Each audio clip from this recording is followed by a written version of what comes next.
ठीक है, अपन स्टार्ट करते हैं यहाँ पे। अब पाइथन में जैसे अपन ने डेटा को लोड करना था, तो सबसे पहले पांडास को लोड कर लिया। ये चीज़ डेली करनी रहेगी जब तक अपन डेटा फ्रेम में काम कर रहे हैं ना। तो रैम क्लियर हो चुकी जब अपन शट डाउन किया था, तो अपने को पांडास लाइब्रेरी को पहले लोड करना रहेगा। और उसके बाद अपन ने यहाँ पे एक लाइन देखी थी, रीड CSV वाली, और उसमें CSV फाइल को लोड किया था। तो यहाँ पे CSV जो डेटा है, स्टोर डॉट सी एस, वो इसी फोल्डर के अंदर है। तभी ये वाला क्या करेगा, कोड वर्क करेगा। और जैसे ही लोड हो जाए, उसके बाद अपने को चेक करने के लिए क्या रहता है, मेथड। अपने पास एक मेथड होता है, यहाँ पे अपन इसे चेक करते हैं। यहाँ पे अपन नीचे गए, तो जैसे ही डेटा लोड होता है, तो अपन सबसे पहले डेटा की कुछ इन्फॉर्मेशन देखते हैं कि डेटा हुआ है तो क्या है। क्योंकि यहाँ पे अपने पास सिर्फ और सिर्फ क्या होता है, सिर्फ और सिर्फ DF रहता है। अगर आप डायरेक्टली उसे रन करते हो, तो आप देखोगे डायरेक्टली इस तरीके से अपने को पूरा डेटा फ्रेम दिख जाता है।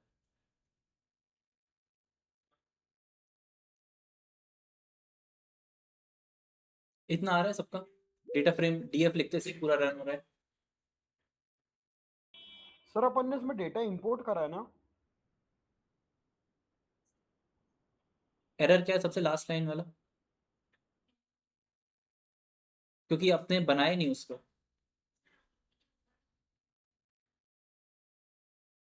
तीन तीन कोड है जो बहुत जरूरी है। पहला, इंपोर्ट पांडास, ये रन किया था।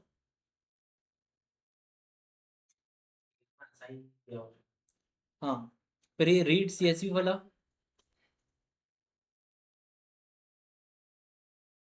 इसको रन करोगे तो वो बन जाएगा।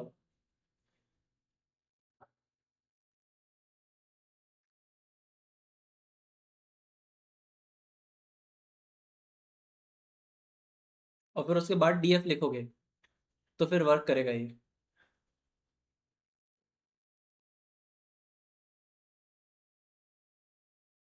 ठीक है, आगे। हालांकि प्रेफर करना कि आप लोग अपनी फाइल एक ब्लैंक फाइल से स्टार्ट करो। ये जो डायरेक्टली इस वाली फाइल पे अगर काम करोगे, तो इसमें कई सारे कोड पहले से हैं, तो आपकी खुद की प्रैक्टिस नहीं होगी। ठीक है, कोड करने की, हाँ, टाइप करने की। तो सिंटेक्स एरर हो जाता है कई बार, कोट्स लगाना भूल जाओ, कई बार कॉलम लगाना भूल जाओ। ठीक ठीक है, DF लिखने पे आता है। अब ये जो अपने को आउटपुट आया है, ये अपना डेटा फ्रेम कहलाता है। इसमें क्या क्या चीज़ें रहती हैं, इसमें आप सबसे पहले कॉलम्स के नेम को देख सकते हो। इनको कॉलम्स कहेंगे अपन। ये जो नंबर्स दिख रहे हैं यहाँ पे, इनको यहाँ पे इंडेक्स कहते हैं। जैसे सीरीज में इंडेक्स थे। अ,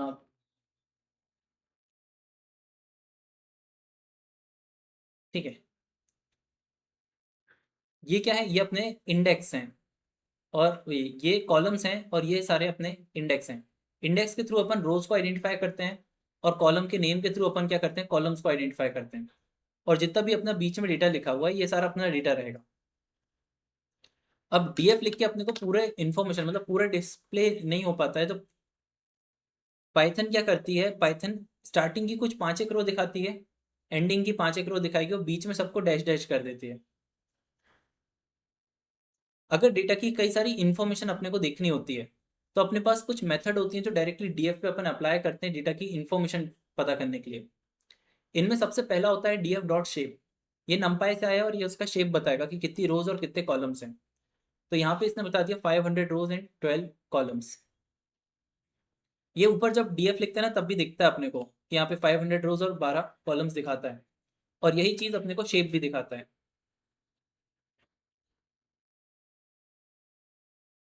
DF.info अगर करते हैं अपन, तो ये क्या करता है, पूरे डेटा फ्रेम की इंफॉर्मेशन को शो करता है। जैसे इसको रन करके देखो, ये क्या शो करता है।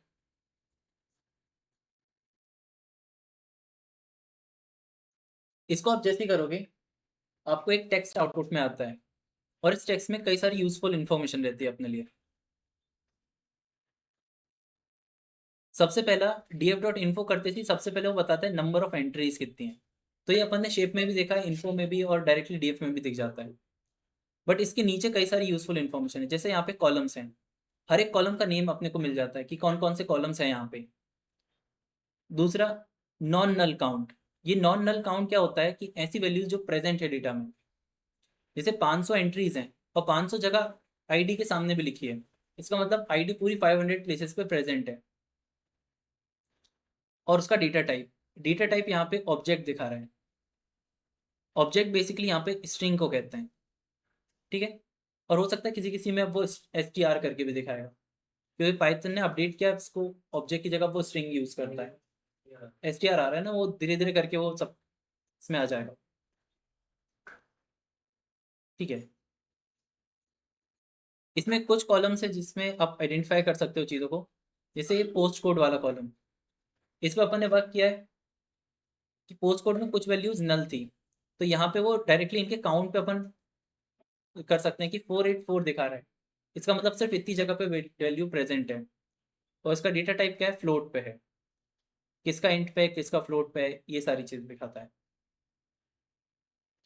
ठीक है। तो इससे अपने को ये पता चल जाता है कि ये डेटा फ्रेम कितनी लेता है।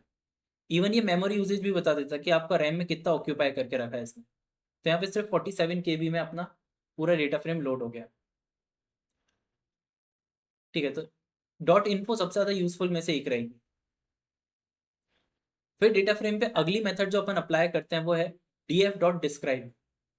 डिस्क्राइब अपन एक सिंगल सीरीज पे किया था, यहाँ पे जो अपन पूरे कॉलम पे करते हैं, मतलब पूरे टेबल पे करते हैं, तो फिर यहाँ पे हर एक कॉलम की वो क्या दे देता है, शॉर्ट समरी, हर एक का काउंट, मीन, स्टैंडर्ड डिविएशन और पूरा डिस्ट्रीब्यूशन दिखा देता है, ठीक है। इसने पोस्ट कोड का बताया, हालांकि पोस्ट कोड का इतना ज़्यादा यूजफुल है नहीं।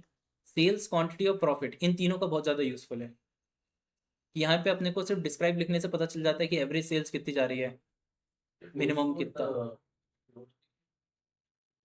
क्योंकि वो नंबर के फॉर्म में था ना। पोस्ट कोड जैसे अपने यहाँ पिन कोड होता है ना, पिन कोड है यहाँ का, जैसे अपन पिन कोड लिखते हैं ना 462001, ये यहाँ का पिन कोड है, जहाँ का भी डेटा है ये। क्योंकि वो नंबर जैसे ही रीड किया तो हो सकता है पाइथन ने उससे एज अ फ्लोट रीड कर लिया, तो सब तरफ देखो .00 तो है, ये तो स्टैंडर्ड डेविएशन मीन है, एवरेज के कारण आ गए।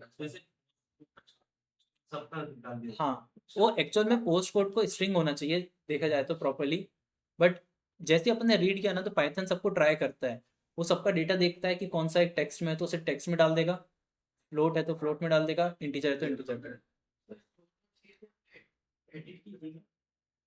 थोड़ी सी।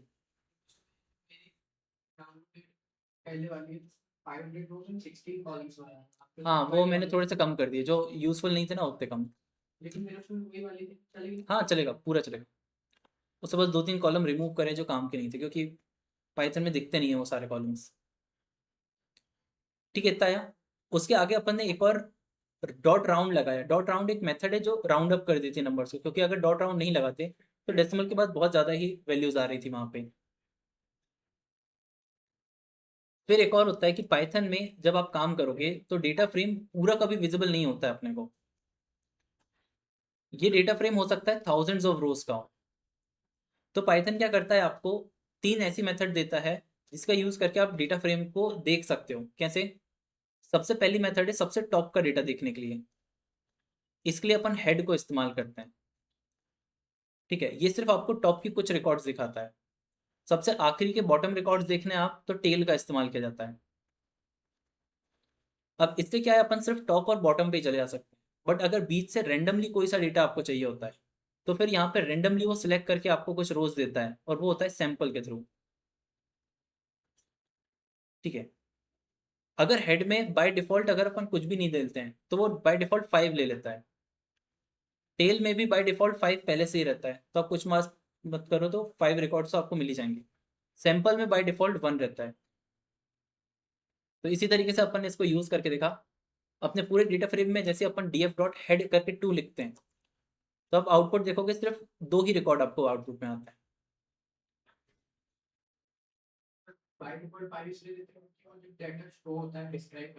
हाँ, नहीं नहीं, ऐसा उससे कोई रिलेटेड नहीं है, बस कुछ पास नहीं करते हैं तो बाय डिफॉल्ट वो 5 देता है रिकॉर्ड्स। क्या? हाँ, हेड में अगर अपन स्पेसिफिकली 2 पास करेंगे तो सिर्फ 2 आ जाएंगे। क्योंकि इतने ज़्यादा देखने की ज़रूरत नहीं पड़ती, अपने को सिर्फ कॉलम को देखना रहता है कि क्या डेटा है और कौन कौन से कॉलम्स हैं। टेल में अपन ने जैसे 2 लिख दिया, तो अब देखोगे यहाँ पे आखिरी के डेटा हैं, जैसे 498 और 499।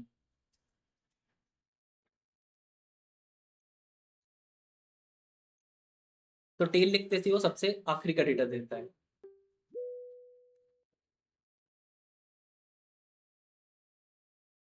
अब यहाँ पे आप देखो कि यहाँ पे उसने इंडेक्स 0 और 1 का दिया और यहाँ पे 98 और 99 का। बट जैसे अपन सैंपल को इस्तेमाल करते हैं तो सैंपल रैंडमली कोई से भी 5 दे सकता है। जैसे कभी 1 2 3 वाली नंबर की रो दी उसने, कभी ये वाली, कभी ये, कभी 17, कभी 100। आपके हो सकता है कंप्लीटली डिफरेंट हो, और इसको जितनी बार रन करोगे उतनी बार डिफरेंट रोज देगा। काइंड ऑफ रैंडमली सिलेक्ट करता है सैंपल में।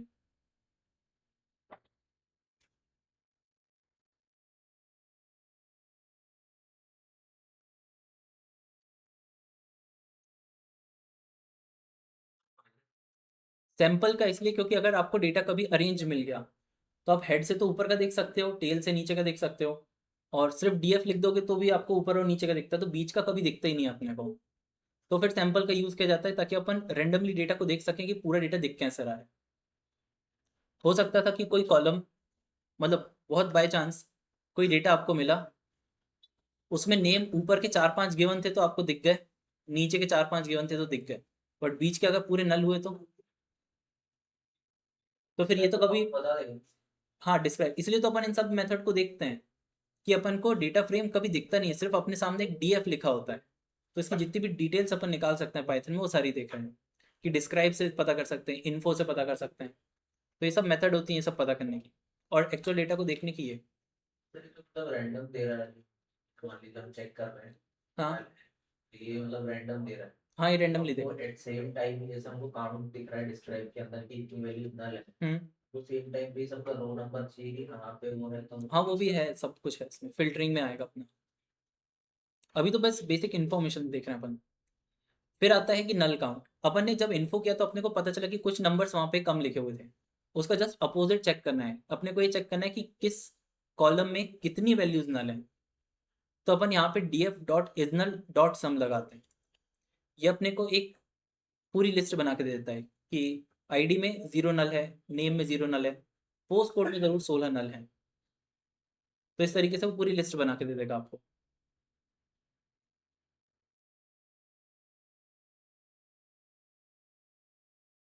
आगे, हाँ, जहां जहां पे भी नल होगा उन सबका दे देगा।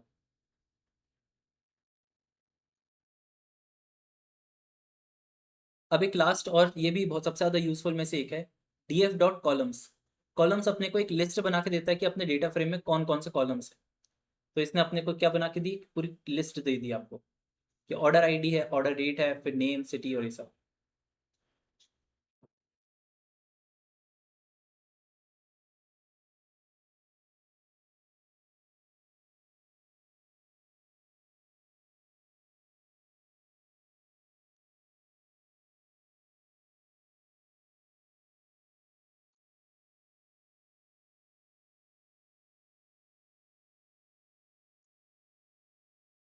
ठीक है, आ गया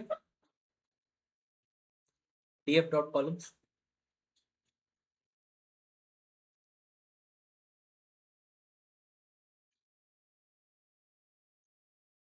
अब ये सारी मेथड थी डेटा फ्रेम को मिलते से ही डेटा फ्रेम के बारे में इंफॉर्मेशन निकालने की।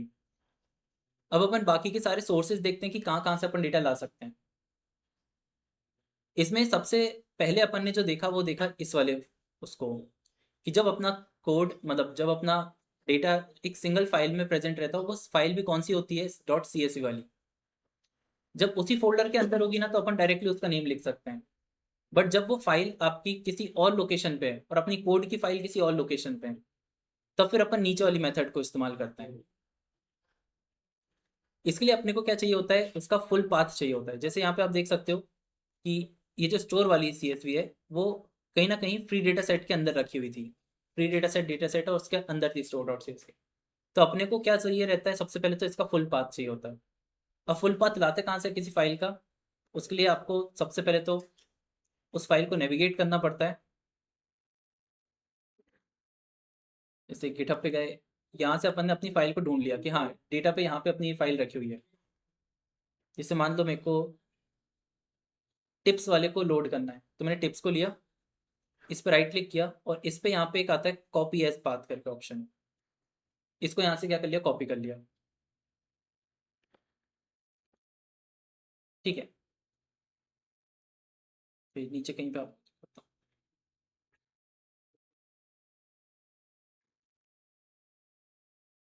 इसको जैसे अपन पेस्ट करते तो अपने को इस तरीके से पेस्ट हो जाता है। ठीक है, आ गया। बट इसको रन कर रहे हैं तो एरर क्यों दे रहा है? एक ये एरर देता है, और ये एरर क्यों देता है? क्योंकि इस पूरे टेक्स्ट में नॉर्मल टेक्स्ट तो है, बट इसमें एक सिंबल भी आ गया। इसका मीनिंग अपन ने पाइथन में कुछ देखा था, बैक स्लैश का। न्यू लाइन न्यू लाइन के लिए backslash n, backslash t, ये एक स्केप कैरेक्टर है। अब जब वो स्केप कैरेक्टर मिल रहा है, पाइथन उसे रीड करेगा और रीड करके ये पता चलेगा कि बैक स्लैश एफ क्यों लिखा है, तो ये तो गलत है, बैक स्लैश जी क्यों लिखा है, बैक स्लैश टी लिखा है। तो उसके लिए क्या है, स्पेशल मीनिंग बनाने लगता है। तो फिर अपने को क्या करना पड़ता है, पाइथन को इंस्ट्रक्ट करना पड़ता है कि इस रिकॉर्ड से आप इन स्पेशल कैरेक्टर को रीड मत करो, जैसी की जैसी ये लिखी है वैसी की वैसी रीड करो। तो इसे रॉ फॉर्मेट कहते हैं, तो एक आर लगाना पड़ता है अपने को। अब जैसे अपन एक आर लगाते हैं वो उसको एज इट इज रीड कर लेता है। अब उसने इसे कैसे कन्वर्ट कर दिया, एक बैक स्लैश और फिर बैक स्लैश, तो एक बैक स्लैश ने स्किप कराया दूसरे बैक स्लैश को। ठीक है, तो अपने को इसको यूज करना पड़ता है। तो जब रीड सीएसवी करेंगे अपन, तो फुल पाथ देंगे और उसके पहले एक आर लगा देंगे। आर लगाने से क्या होगा, वो एज अ रॉ क्रिएट हो जाएगी फाइल, और फिर डीएफ उसको डायरेक्टली रीड कर लेगा। जैसे इसने इसे रीड किया, फिर डीएफ डॉट हेड में 2 पास किया, तो इसने यहाँ पे इसको रीड कर लिया। अभी जो टिप्स को कॉपी किया था उसको अपन यहाँ पेस्ट करके देख, तो यहाँ पे उसने टिप्स वाले रिकॉर्ड को रीड कर लिया। अभी तो जस्ट बताया उसे रॉ फाइल, रॉ बनाने के लिए कि वो जैसी लिखी है एज इट इज रहे। रॉ फॉर्म में वो इसका स्पेशल मीनिंग नहीं क्रिएट करता पाइथन। ठीक है, इसलिए आर लगाना जरूरी होता है उसके।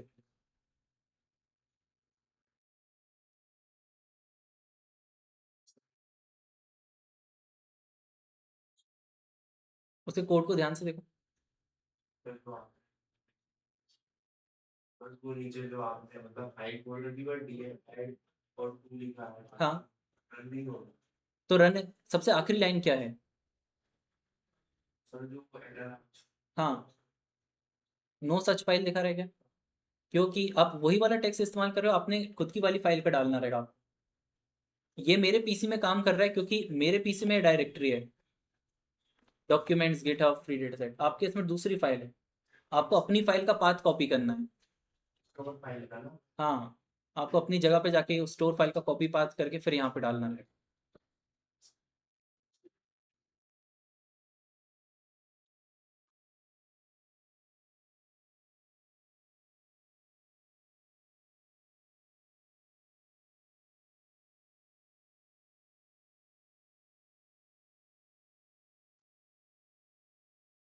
अरे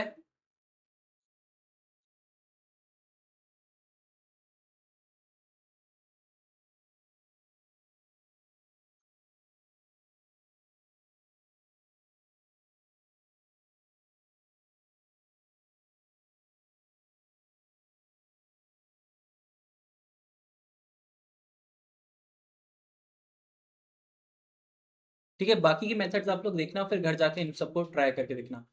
नेक्स्ट है जब अपने पास एक्सेल में डेटा आता है।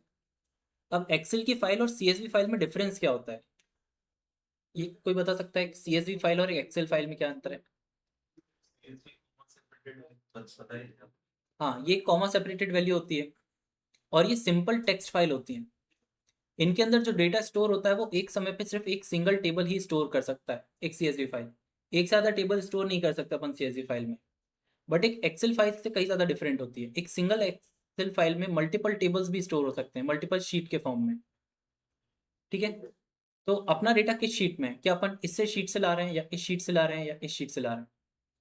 अगर बाय डिफॉल्ट अपन इस मेथड को इस्तेमाल करते हैं, PD dot read excel. Read excel इसलिए क्योंकि अपन इस बार एक्सेल फाइल से डेटा ला रहे हैं। और अपन ने इसमें एक फाइल दे दी अपनी ग्लोबल सुपरस्टोर डॉट XLSX। इसका फुल नेम लिखना ज़रूरी होता है, और एक XLSX फाइल एक एक्सेल के साथ ही यूज़ हो सकती है। अब बाय डिफ़ॉल्ट इसको अपन ने रन किया, तो ये थोड़ा सा टाइम लेगा क्योंकि एक्सेल फाइल थोड़ी सी बड़ी थी।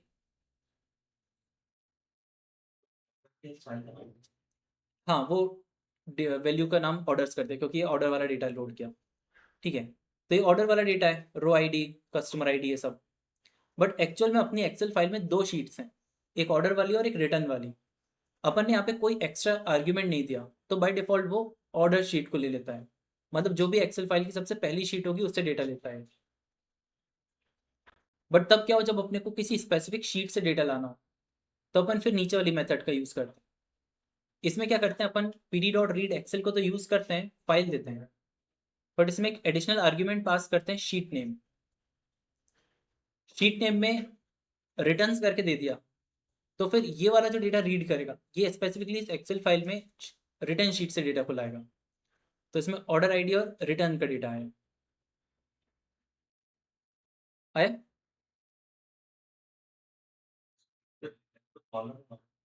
क्या रिटर्न शीट है ये, इसको देखो, ये जो गिटहब में है,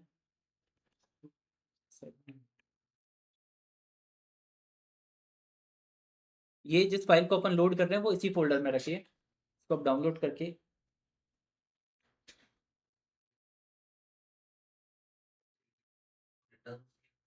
हाँ, ये है एक्सेल फाइल को। जैसे आप ओपन कर रहे हैं, दो शीट्स हैं, एक ऑर्डर्स जिसमें ये डेटा है, और नीचे एक रिटर्न्स। तो रिटर्न्स क्या है, शीट का नाम है, और इसके आर कैपिटल लिखा है। पाइथन केस सेंसिटिव है, तो हर एक शीट का नेम एज इट इज जैसा शीट का नेम है वैसा का वैसे ही देना रहेगा।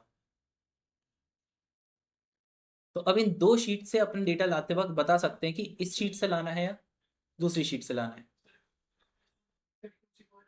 हाँ, उसी फोल्डर में रखना पड़ेगा, तो ये सारा कोड रन हो जाएगा।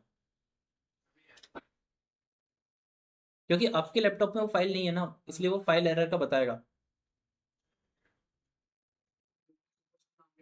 हाँ, ग्लोबल सुपरस्टोर को डाउनलोड करके यहाँ पे पेस्ट करते हैं। अब अगर कई बार आपको ऐसा करना है कि चार पांच शीट है, चार पांच शीटों का डेटा एक ही साथ इंपोर्ट करना है, तो बार बार अलग अलग करना पड़ता है एक एक शीट नेम। तो इसकी जगह आप इस मेथड को भी यूज़ कर सकते हो। इस मेथड में किस तरीके से किया है, pd.read एक्सेल को तो इस्तेमाल किया, इसको अपन ने अपनी फाइल दी, और जब शीट नेम बताया तो शीट नेम में अपन ने लिस्ट बना दी। तो लिस्ट से क्या होता है, एक से ज़्यादा ऑब्जेक्ट अपन पास कर सकते हैं। तो अपन ने एक पास कर दिया कि ऑर्डर्स वाली भी ले आना है और रिटर्न्स वाली भी, और इसको अपन ने किस में लोड कर लिया, फिर डेटा में। तो एक सिंगल वेरिएबल के अंदर दो टेबल्स आएंगे, एक ऑर्डर्स भी आएगा और एक रिटर्न्स भी। तो अगर आप इसे रन करते हो तो ये क्या करेगा, दोनों को लोड कर लेता है। बट अब एक ही डेटा के अंदर दो फाइल, मतलब कि दो टेबल्स हैं, तो उन दोनों को अपने को इंडेक्सिंग के थ्रू एक्सेस करना पड़ता है। जैसे डेटा में से ऑर्डर्स पास कर दिया तो अपने को ऑर्डर्स मिल जाएगा, काइंड ऑफ एक डिक्शनरी मिलती है अपने को बेसिकली। और इसमें से अपन ने टैब दबाया तो अपने को रिटर्न, देखिए रिटर्न्स का डेटा, तो ये दोनों भी लोड हो जाते हैं।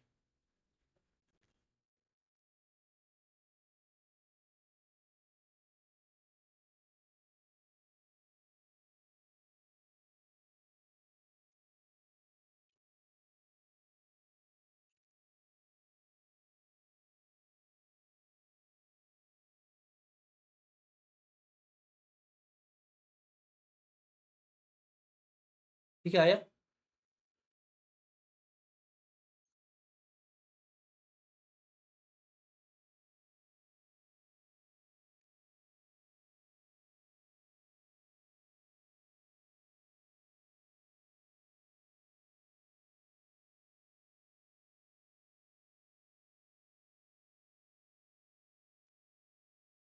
ठीक है, स्टार्टिंग में अगर ये वाले नहीं भी आए तो नॉर्मल सबसे बेसिक वाला इस्तेमाल कर लेना। बस रीड एक्सेल और फाइल का नाम पास कर देना और उससे डेटा वो रीड हो जाएगा। अगर प्रॉब्लम आती है कि शीट अलग अलग हैं तो फिर वो बाकी के कोड काम सर आते ये हैं। जो ग्लोबल स्टोर फाइल है हाँ GitHub पे उसको डाउनलोड करके हाँ, उसको डाउनलोड करके आपके सेम फोल्डर पे डालना पड़ेगा तो वो काम करेगी। सर इसमें तो कुछ डाटा लिख नहीं रहा है। नहीं, वो एक्सेल फाइल को ओपन नहीं कर पाता गिटहब, वो बाइनरी फाइल रहती है फिर। सर अगर pd.read ऐसे फाइल नहीं करते तो पूरी फाइल ओपन कर देगा बोले हाँ वो कर देता है, और भी वो पहली शीट को करेगा। पहली शीट बाय हाँ डिफॉल्ट। सिर्फ पहली शीट। और ये जो ऑर्डर्स है पहली शीट है।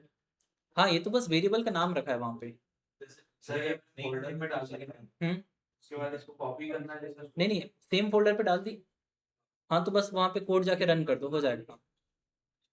ऑर्डर्स नहीं लिखे तो भी ले लेना है वो। हाँ ले लेगा, तो अभी अपन ने किस पर्पस से लिखा था ऑर्डर्स ताकि जब वो रीड करे तो उसको इस वेरिएबल में जाके स्टोर भी कर दे, क्या कि अपन बार बार उसे रीयूज कर सकें। नहीं तो एक बार रीड कर दी तो फिर वो बस रीड होगी, बाकी फिर उसे रीयूज करने का कोई तरीका नहीं रहेगा।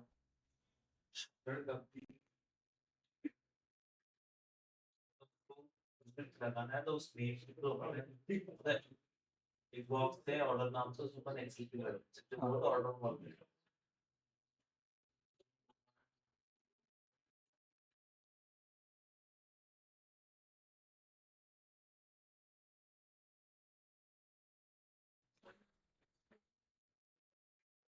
कौन सा? हाँ कौन सी, इसके ऊपर? तो रन नहीं हो रही है तो इसका कोई एरर होगा ना। तो रन हो गई है वो तो रीड होती है बस।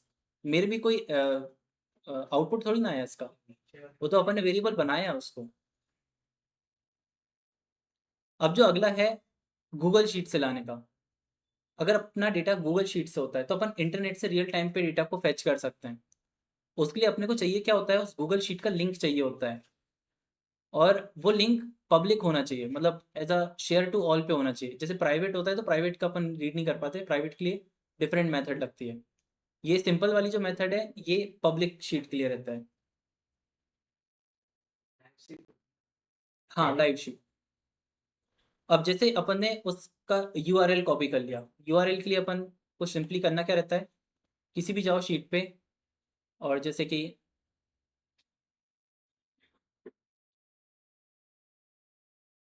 यहाँ पे कोई सी भी एक डेटा फाइल ले ली, जैसे ये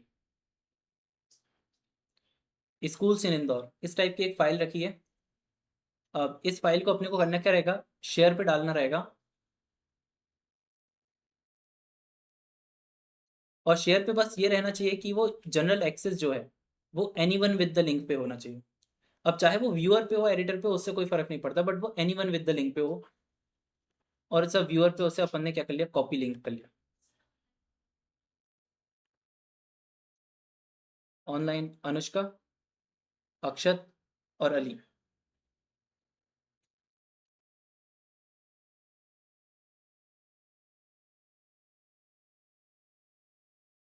ठीक है, यहाँ से अपन ने कॉपी लिंक कर लिया, और फिर क्या किया, इधर पे अपन ने इस यूआरएल में पेस्ट कर दिया। डबल कोटेड में डाल हाँ सिंगल डबल, जैसे बस ऐसा स्ट्रिंग बनानी है अपने को। फिर ये जो एक छोटा सा ट्रिक रहती है कि यहाँ पे आप देखोगे, यहाँ पे लिखा है edit USP equal to sharing. अपने को इतने पार्ट को इसको बदलना रहता है, कैसे, इसको इतने पार्ट को चेंज करना होता है स्लैश एक्सपोर्ट फॉर्मेट सीएसवी, तो फिर वो इंटरनेट की शेयरिंग मोड से हटके सीएसवी फाइल पे कन्वर्ट हो जाता है। और ये काम के लिए अपन ने क्या यूज़ किया, डॉट रिप्लेस, जो टेक्स्ट की मेथड है, क्योंकि अपने पास ये एक स्ट्रिंग के फॉर्म में है। तो यूआरएल अपडेट हो जाएगा, इतना पार्ट चेंज हो जाएगा, और फिर अपन डीएफ में क्या करेंगे, DF equal to read CSV, और जो यूआरएल है वो उसको पास कर देंगे, और फिर डॉट हेड करके इसे रन करेंगे तो फिर वो रीड हो जाएगा।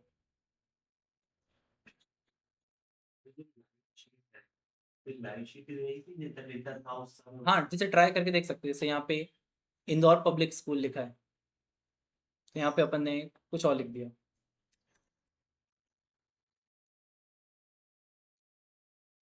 माई स्कूल कर दिया। ठीक है, अब देखते हैं कितना रियल टाइम पे आ सकता है। जैसे अब इसको सेव करके रन करा तो माई स्कूल लोड किया उसने। ठीक है, मतलब जो भी शीट पे रियल टाइम पे रहेगा वो चीज़ यहाँ पे आ जाएगी। अब यहाँ पे नेक्स्ट देखते हैं। ये नेक्स्ट वाला जब आप एडवांस प्रोजेक्ट वगैरह करोगे ना तो ये बहुत अच्छा काम आता है, मतलब एज अ रेज्यूमे पे मेंशन करने के लिए तो बेस्ट रहता है। ये आप अपन ने क्या किया है, अपन ने माई स्क्वेल सीखा है, तो माई स्क्वेल एज अपना डेटाबेस है, उसमें ही अपना डेटा है। किसी कंपनी में जाओगे तो आपके सर्वर डेटाबेस पे ही क्या रहेगा, डेटा रहेगा। और अपन यहाँ पे अगर पाइथन पे यूज कर रहे हैं तो अपन इस डेटाबेस से डायरेक्टली पाइथन पे डेटा ला सकते हैं। मतलब ना कोई फाइल रहेगी बीच में ना कुछ, अपन डायरेक्टली सर्वर को सर्वर को एक क्वेरी लिख के भेजेंगे, सर्वर अपने को डेटा लिख के दे देता है और अपन डायरेक्टली पाइथन पे लोड करते हैं। अब इस काम को करने के लिए अपने को कुछ चीज़ों की ज़रूरत पड़ती है। किस चीज़ों की? सबसे पहले तो पाइथन से माई एसक्यूएल का एक कनेक्टर लगता है, एक सॉफ्टवेयर रहेगा छोटा सा 2-3 MB का, वो लगेगा, उसको इंस्टॉल करना रहेगा। और पाइथन पे एक लाइब्रेरी होती है एसक्यूएल एल्केमी, उसकी ज़रूरत पड़ेगी। उस लाइब्रेरी में वो फंक्शंस लिखे हैं जो इस कनेक्टर का यूज़ करके डेटा को कनेक्ट करते हैं। उसके लिए दोनों मैंने यहाँ पे लिख के रखे हैं, इनको अनकमेंट करके इनको रन कर देना। ये क्या करेगी, पिप इंस्टॉल एसक्यूएल एल्केमी इंस्टॉल कर देगी। अब मेरे इसमें पहले से इंस्टॉल्ड है, तो जैसे अगर मैं रन भी करूँगा, चालू नेक्स्ट हाँ नेट चालू रखना पड़ता है। जैसे यहाँ पे उसने बोल दिया रिक्वायरमेंट ऑलरेडी सेटिस्फाइड, क्योंकि मेरे इसमें पहले से है। आपके इसमें अगर नहीं होगी तो वो इंस्टॉल हो जाएगी। यही से डायरेक्ट हाँ यहीं से ही, कहीं पे जाना नहीं रहता। फिर उसके बाद इस वाले सॉफ्टवेयर को भी इंस्टॉल करना पड़ेगा। इसको माई एसक्यूएल कनेक्टर पाइथन, तो ये पाइथन से माई एसक्यूएल को कनेक्ट करने का कनेक्टर है। तो कल मैं वो क्लिक वाला कर रहा था बट वो परसेंटेज क्लिक करा तो चालू हुआ, ऐसे वाले में नहीं होगा कुछ है। मैं आपको कुछ नहीं रहा। बेसिकली तो हो जाता है, अगर उसके आगे पीछे कुछ लिखा है, कमेंट है, तो फिर वो रीड नहीं करता। और अगर यहाँ पे दे तो फिर पिप इंस्टॉल को आप यहाँ पे लिखना एनाकोंडा नेविगेटर में। ये जो प्रॉम्प्ट ओपन होता है ना, तो जुपिटर लैब की जगह पिप इंस्टॉल लिख देना वहाँ पे, तो वो काम कर जाएगा। आगे अब अपने को कुछ चीज़ों की ज़रूरत पड़ती है, वो क्या क्या है? सबसे पहले तो इंपोर्ट करना रहेगा एसक्यूएल एल्केमी को, तो उसे इंपोर्ट कर लिया। पांडास अपना पहले से ही इंपोर्टेड है। ये 4 वेरिएबल्स बना लिए ताकि अपने को यहाँ पे कोड की तरह ना लिखना पड़े। तो यूज़र आपका खुद का यूज़र नेम है, मोस्टली अपन ने किसी का भी चेंज नहीं किया है तो सबका रूट रहेगा। पासवर्ड आपका जो पासवर्ड रहेगा ना उसको रिप्लेस करके अपने पासवर्ड से रखना पड़ेगा। होस्ट में बेसिकली वो वेबसाइट का वो एड्रेस आता है, वेब एड्रेस। अपने इसमें लोकल होस्ट है, इसलिए अपन ने यहाँ पे क्या लिख दिया, लोकल होस्ट। और अपने डेटाबेस के अंदर एक डीबी बनाया था अपन ने। आपने अगर कुछ और नेम रखा होगा तो यहाँ पे उसका नेम चेंज करना पड़ेगा आपको। ठीक है, तो यहाँ पे 4 वेरिएबल्स हैं। अब इसके लिए करना क्या रहता है, अपने को एक यहाँ पे एक फंक्शन को इस्तेमाल करना पड़ता है, क्रिएट इंजन। क्रिएट इंजन एक ऐसा ऑब्जेक्ट बनाएगा, इस वेरिएबल के थ्रू अपन क्या करते हैं, कनेक्ट करते हैं सर्वर को। और इसको करने के लिए उसके एक स्ट्रिंग पास करनी पड़ती है, वो स्ट्रिंग कुछ इस तरीके की रहती है।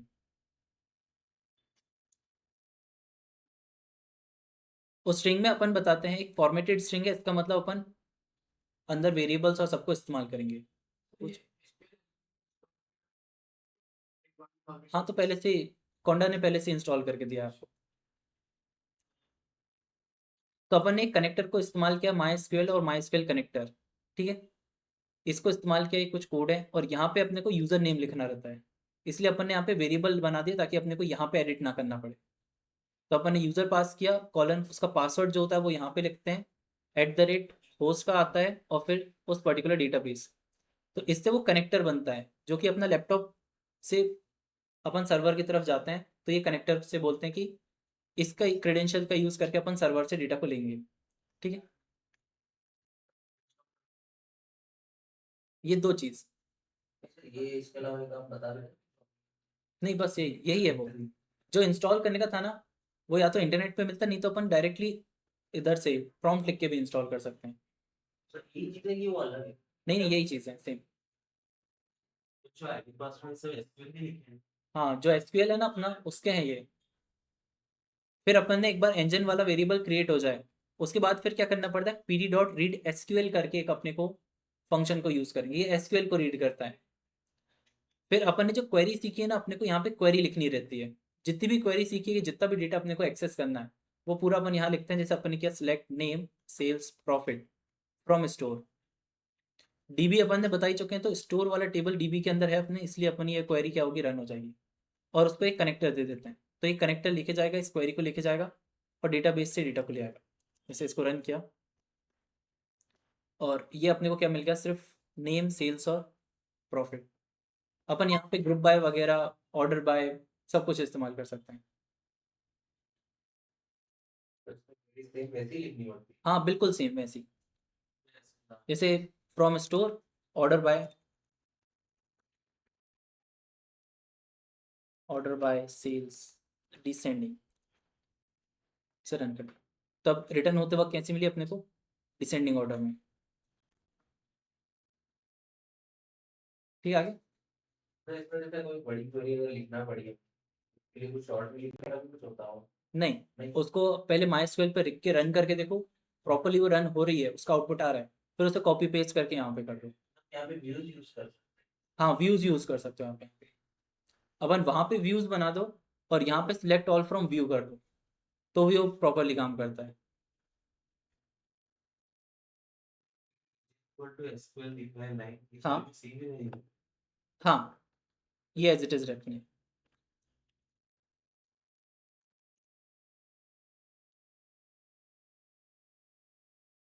ठीक है, ये कोड तो फिर भी बहुत बहुत कंसाइज है।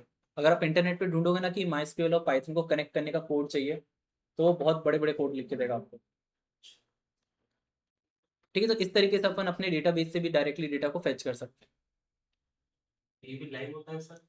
हाँ ये भी लाइव रहेगा। कमांड आपने लिखी है, हम्म, ये SQL हाँ ये एसक्यूएल एल्केमी को कैसे इंपोर्ट किया अपन ने, एसक्यूएल नाम से, और इस नाम के अंदर एक फंक्शन है एसक्यूएल एल्केमी के अंदर, क्रिएट इंजन, तो उसको अपन ने यूज़ किया। नहीं नहीं, ज़रूरत नहीं है, अपने को बस उसका एक फंक्शन चाहिए और ये, और ज़्यादा कुछ नहीं चाहिए।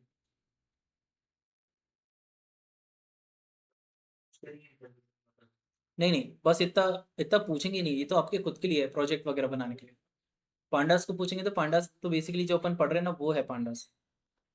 यूज एट द एंड आपको ये कमांड को करना है, रीड CSV और फाइल का नाम, ये कल देखी थी ना।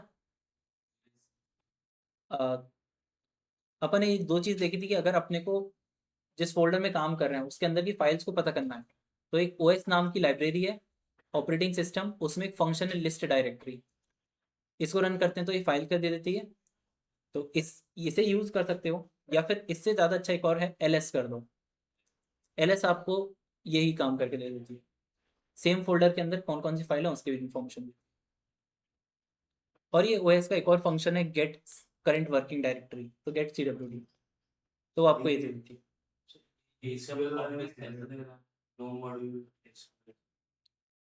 तो वो वहाँ पे ये वाली प्रॉपरली इंस्टॉल नहीं होगी, और इंस्टॉल हुई है ना तो हो सकता है रीस्टार्ट वगैरह करके हो जाएगी सही,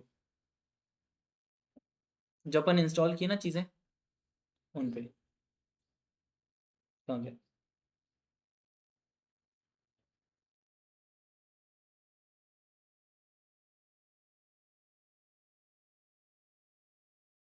ये दोनों है ना, जैसे अब इंस्टॉल हुई है ना तो हो सकता है वो शट डाउन हो, या फिर रीस्टार्ट करोगे आप एनाकोंडा को तो फिर हो जाएगा वो।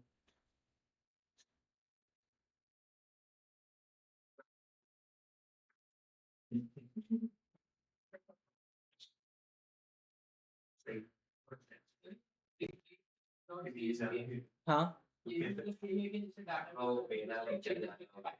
हम्म, नहीं नहीं कुछ नहीं होगा, पाइथन कभी चेंज नहीं करती ओरिजिनल फाइल को, बस अपन रीड करके रैम पे ले आएंगे, ओरिजिनल फाइल वहीं रहेगी, जो भी चेंजेस होगा वो सब रैम पे होगा, और चाहो तो फिर अपन उसे वापस सेव कर सकते हैं डिफरेंट फाइल में।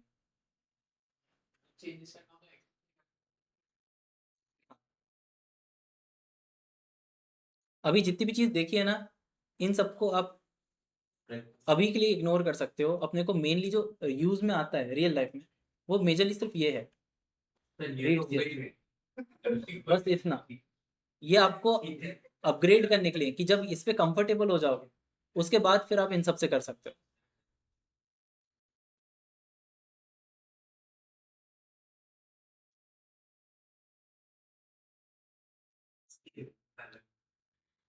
ठीक है, बाकी चीज़ों को अब आप एज इट इज छोड़ सकते हो, बस इतना अपने को यूज़फुल है।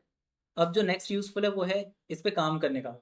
अपन ने डेटा फ्रेम को लोड करने के बाद ये देखा कि डेटा फ्रेम को देखते कैसे हैं यहाँ पे, तो डिस्क्राइब करके, इन्फो करके, इजनल डॉट सम, इन सब से अपन देखते हैं।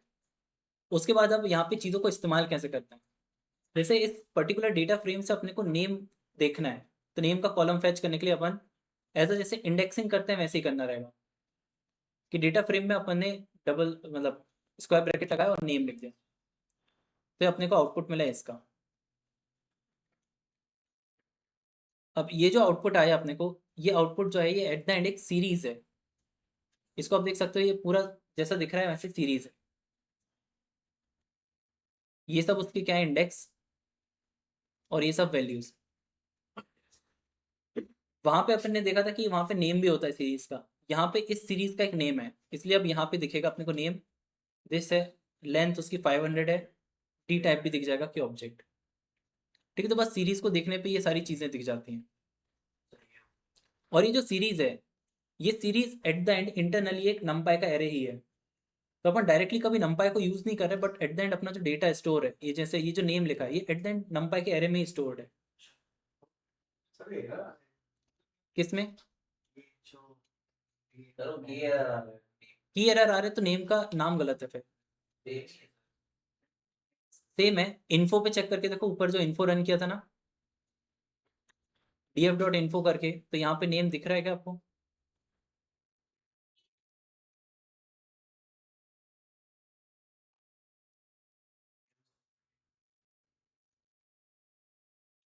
और वही नेम नीचे भी है।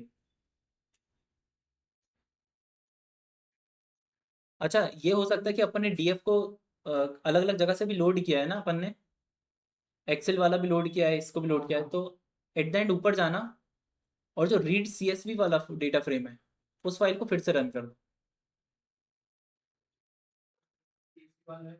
टेबल का नेम, हाँ, उसको फिर से रन कर दो और फिर से नीचे आके उसे रन करना।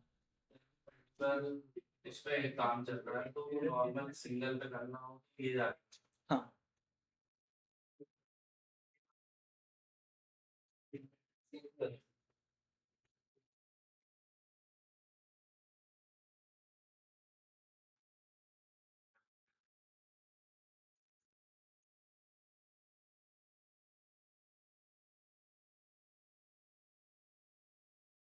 अच्छा, अपन ये हो गया मार्कडाउन में टाइटल क्यों लगाते हैं?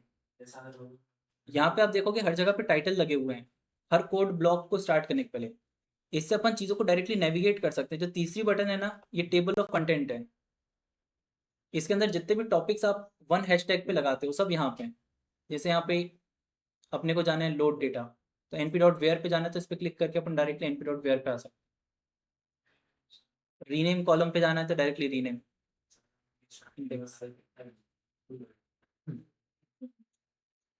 ये जब अपन ने जुपिटर स्टार्ट किया था ना, उस समय बताया था ये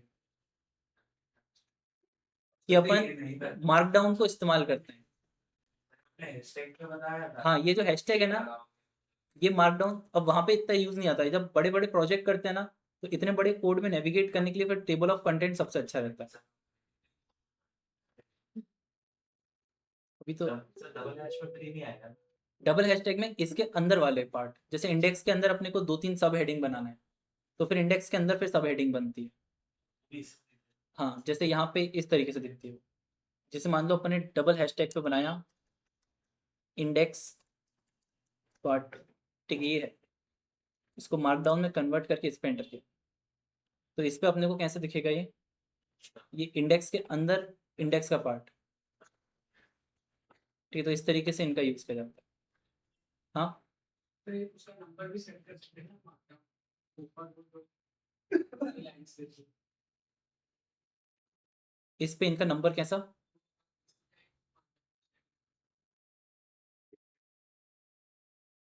इस पे उस सबसे ऊपर यही जो सिंबल कहाँ लेफ्ट पे, साइड में इनसे, हाँ इससे भी कर सकते हो, इससे वो नंबरिंग हो गई बस। ठीक है, तो इनका भी यूज़ करना जब आप बड़े प्रोजेक्ट पे काम करते हो ना, तो बहुत काम आता है। ठीक है, अभी के लिए बस इतना ही देख लेते हैं अपन, बाकी यहीं से ही अपन नेक्स्ट क्लास में कंटिन्यू कर लेंगे।